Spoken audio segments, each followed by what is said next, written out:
At some point, I'm going to invest in the whole car setup so I could do this a little easier. But I guess a lot of times I do very impromptu things, so that's why it stays on my mind. I just saw a Kendra G post, and from the post I can gather that the young lady who was on her show is basically saying she needs a 100% provider so she could stay home and do all of these things, right? And in the comments, of course, Kendra G went off because Kendra is kind of tired of folks at this point, and I get it.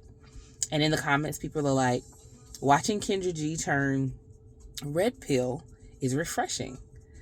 Female Kevin Samuels loading. And while I get the sentiment, I do.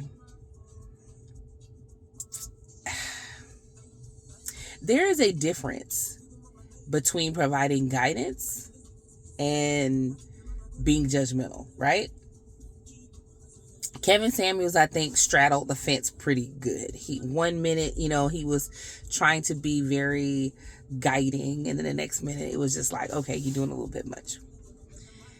I kind of hate that Kendra G is resulting to that, but I understand why.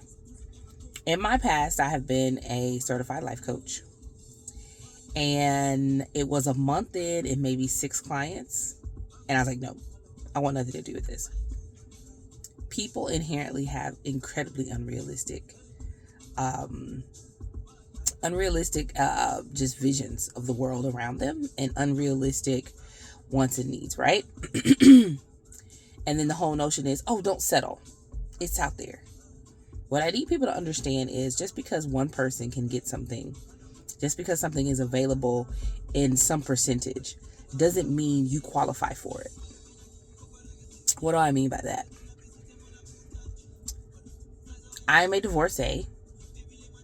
I'm also a single parent. So I have one biological child by my husband. I have one biological child by another person. And I am very realistic in my dating prospects. I have a very young child. My youngest son is 1.5, and I have a 10-year-old. So not only are you dealing with 2 children, you're dealing with a very young child, and the potential person who dates me will encounter both of their fathers at some point. And then I also have my bonus kids who are about to be 21 and 19. So that's a good amount of people to have to navigate. It would be dishonest of me to expect this perfect realm of what relationships will look like for me in the future. Now, granted, I'm also at a point in my life where I've checked all the boxes. So I have time and energy even to just wait. I've been a wife. I've been a girlfriend. I've reached my financial goals. I've reached my educational and professional goals. I'm 43 years old. I'm still young. So I can kind of do, I won't say what I want, but I can be picky. So I don't necessarily have to, settle, because what I'm looking for isn't necessarily all the boxes to be checked. Again, I've already done that. Or I could just say, auntie out here in the streets. That's too. But for the young ladies who are, say, 30, 3 kids, 3 different dads, haven't necessarily reached her career trajectory yet, and that's common in 30. I mean, nobody's saying you have to. You're just not gonna qualify for certain men. And that's not to say you're devalued. That's just to say you won't qualify for certain men. Just like you don't qualify for certain jobs. It's the same thing. If you look at it from the sense of a job, you have certain skills. You have certain things you don't know yet. You have certain things in your background that could be preventing you from doing that job. Like if you have a criminal record, you're not going to get a job that requires a security clearance. Things of that nature. You simply don't qualify, ma'am. And that's okay, because it doesn't mean you don't qualify for every man. That just means certain men are outside of your realm. Apply for the jobs you can actually get. And I think that's where the whole Kendra G thing comes in. For me, at least, watching a young lady, it's like, in her mind, a man should be 100%, providing blah, blah, blah, blah, blah.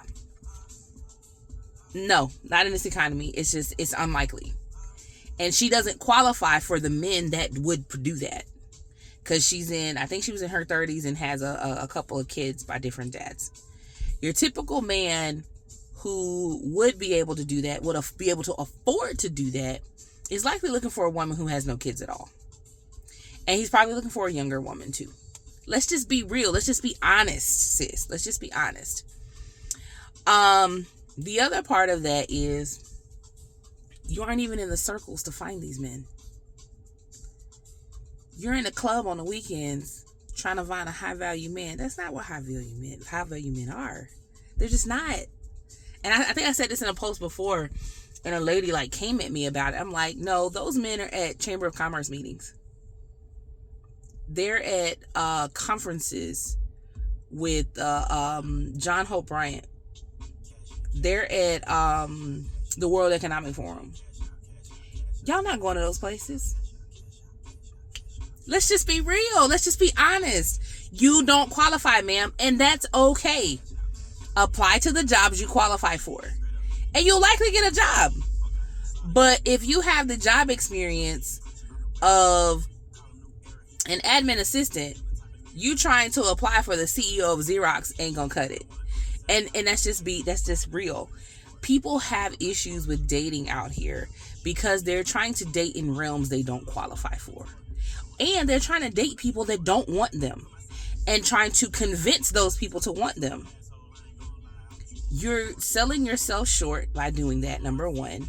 Number two, you're wasting your own time. So I champion for Kendra G because she's out here doing the Lord's work. She has conversations in a way that I think should be very well received in how she presents them. She says the same things Kevin Samuel said, but in a much gentler way.